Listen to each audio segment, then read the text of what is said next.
On this day in history, February 3rd, 1488, Bartolomeu Dias of Portugal lands in Mossel Bay after rounding the Cape of Good Hope, becoming the first known European to travel so far south.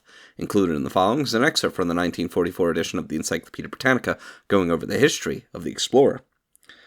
Bartolomeu Dias de Novais, floret 1481, died 1500. Portuguese explorer, discoverer of the Cape of Good Hope, was probably a kinsman of João Dias, one of the first Portuguese to round Cape Bojador, 1434, and of Diniz Dias, the explorer of Cape Verde, 1445.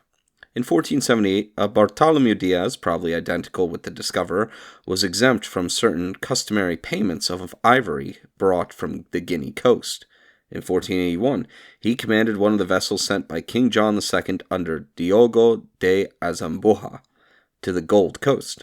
On October 10, 1486, he received an annuity of 6,000 reis from King John for services to come, and sometime after receiving the money, he left Lisbon with 3 ships fully manned and equipped to carry on the work of African exploration, which had been so greatly advanced by Diogo Cao, 1482-86. Passing Cao's furthest point, near Cape Cross, in the modern German southwest Africa, and in 21 degrees 15 minutes south, he erected a pillar on what is now known as Diaz Point, south of Angra Pequena, or Ludorets Bay, in 26 degrees 38 minutes south. Of this, fragments still exist. From this point, according to De Barros, Diaz ran 13 days southwards in a comparatively high southern latitude, considerably south of the Cape.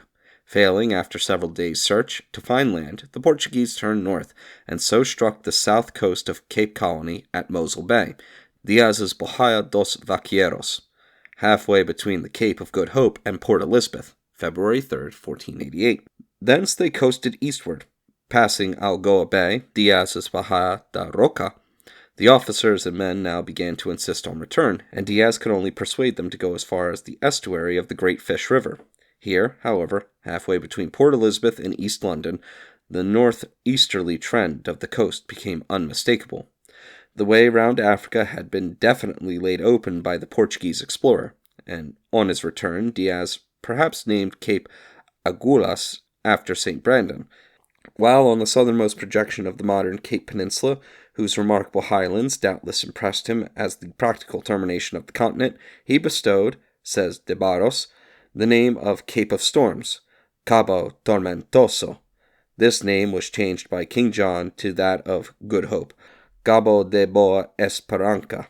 Some authorities, however, make Diaz himself give the cape its present name. After touching at Ilha de Príncipe, Prince's Island, southwest of the Cameroons, as well as the Gold Coast, he returned to Lisbon in December 1488. He had discovered 1,260 miles of hitherto unknown coast, and his voyage, taken with the letters soon afterwards received from Pero de Covoya, who, by the way of Cairo and Aden, had reached Malabar on one side and the Zanzibar coast on the other as far south as Sofala, in 1487-88, was rightly considered to have solved the question of an ocean route round Africa to the Indies and other lands of South and East Asia.